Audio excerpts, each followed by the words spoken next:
Tony May, Charlie Giroux are here to talk politics, and we're talking Kathleen Kane, the Attorney General, and the sting operation. She's not prosecuting the case.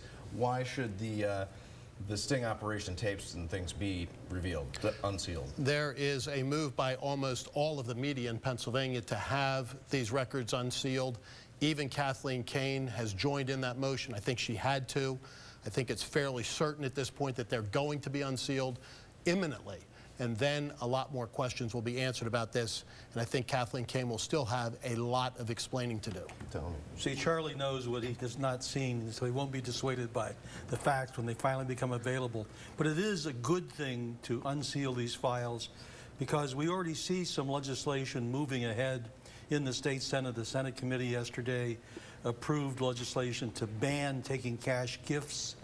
There are other improvements that might be made in the state ethics laws if we can see what the depth of the problem is. So I think everybody's looking forward to the Dauphin County Court releasing these. But the real question that's going to be answered here, Rob, is not whether or not there should be a ban on cash gifts. I think that's pretty much of a no-brainer at this point. The real questions that are going to be answered or begin to be answered are why Kathleen Kane killed this sting operation and refused to prosecute it. Or at least why she said it was dead on arrival. Right. Those are her words.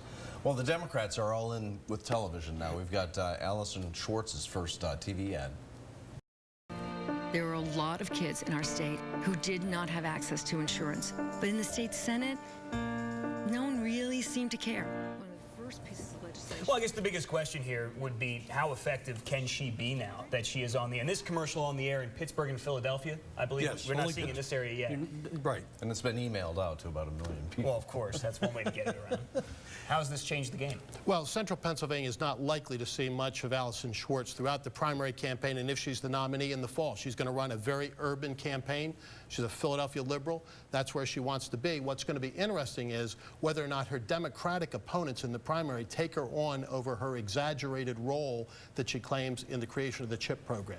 And I think that's unfair. I mean, Alan Kukovich, Senator Kukovich, is a really good personal friend of mine, and Alan himself credited her with helping move that bill.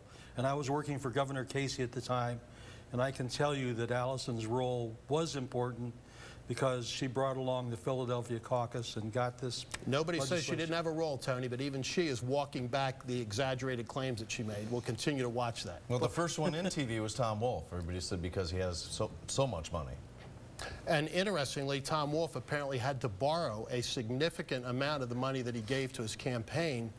Now we're beginning to see that there is a pretty tangled web of personal financial dealings that Mr. Wolf has, with a lot of questions about conflicts of interest. The Republican State Committee is now petition asking him to give back to the taxpayers the money that they took through the SERS, the state pension fund, to fund his business, which isn't back to the level it wants to be. He claims that he's a very successful businessman, and a lot of folks in York County think he is. The question is going to be, as the layers get peeled back from this, whether or not he actually is. One thing that drives Republicans crazy is when there's a Democrat who makes a lot of money and they believe as a matter of faith that he must have taken it.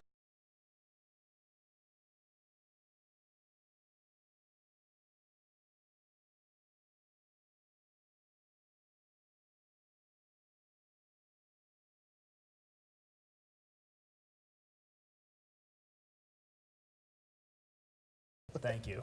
You can catch Tony and Charlie every Tuesday right here on CBS 21 News at 5:30, and every Sunday on CBS 21's Face the State.